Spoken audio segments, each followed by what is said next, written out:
Je voulais réagir par rapport à cette question sur le compromis à l'africaine, enfin ce petit commentaire, pour dire que, voyez-vous madame, c'est justement ça qui doit changer dans nos rapports avec la France en particulier, mais l'Europe en général, l'Occident.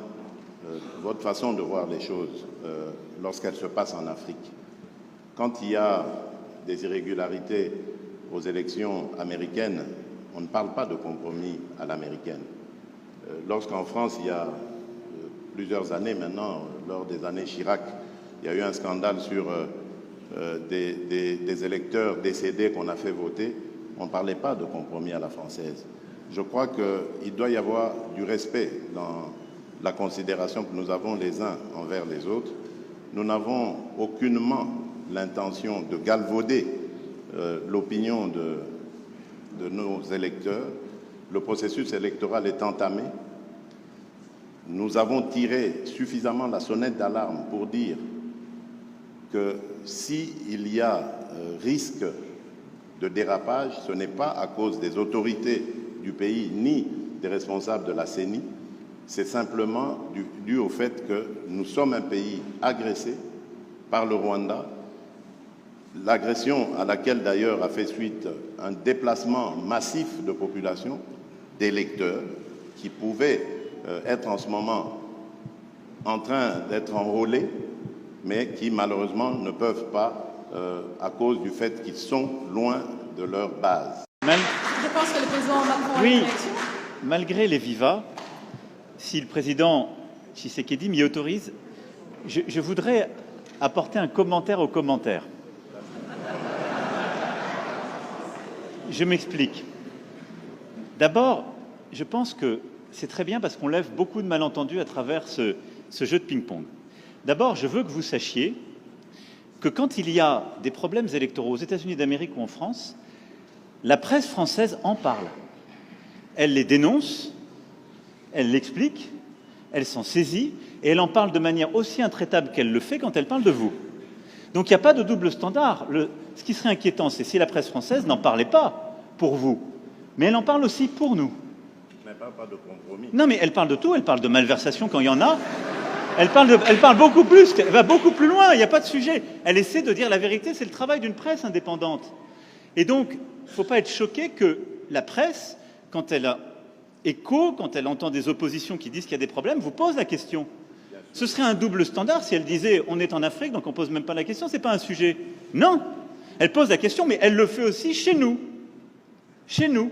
Et il se trouve que chez nous, quand il y a des malversations politiques, je ne voudrais pas que des malentendus s'installent, y compris quand on fait référence au président Chirac, il y a des procès qui sont faits. Et les gens sont condamnés, parce qu'il y a une justice indépendante. Donc il y a une presse indépendante et une justice indépendante. Ça crée une démocratie qui est parfois vibrante. Alors je ne dis pas que c'est... on se fait attaquer, mais c'est très bien. Ça permet les alternances démocratiques et ça permet de bâtir par cette maïotique une vérité. Ça, c'est la première chose. Ne croyez pas qu'il y a un double standard, ça n'est pas vrai. Ne croyez pas que ce soit de l'irrespect, ça n'est pas vrai, parce que les journalistes français, européens ou américains posent les mêmes questions à leurs dirigeants chez eux. La deuxième chose, et ça me permet d'insister, parce que le président a parlé de la France en répondant à la question.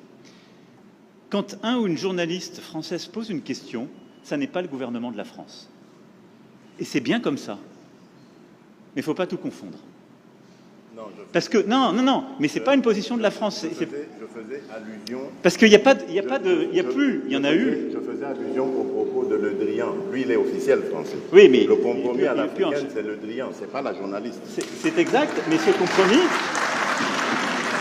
Mais cette formule, président, on sait d'où elle est sortie et on sait le contexte électoral. Non, mais on sait le contexte électoral. Et il n'y avait pas de caractère de mépris dans la formule de Jean-Yves Le Drian.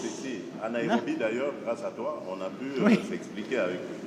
Et la France a beaucoup œuvré, vous le savez ô combien, pour qu'il y ait alors une alternance, qui n'aurait pas été à ce moment-là un mécanisme spontané. Je ferme cette parenthèse, mais je voulais faire cette précision. Emmanuel Macron est vrai assassin! Soutenir le Rwanda! Macron, assassin, Macron, assassin, Macron, assassin, Macron, assassin, Macron, assassin, Macron. Et si demain, nous allons aux élections dans des conditions difficiles, vous parlerez de compromis à l'africaine, alors qu'aujourd'hui, ces mêmes Africains sont en train d'attirer votre attention sur cette ignoble et injuste agression due au fait du Rwanda et demandons même des sanctions, personne n'en parle.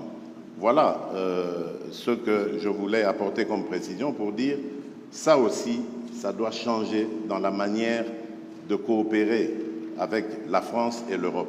Regardez-nous autrement, en nous respectant, en nous considérant comme de vrais partenaires et non pas toujours avec un regard paternaliste, avec l'idée de toujours savoir ce qu'il faut pour nous et non pas pour...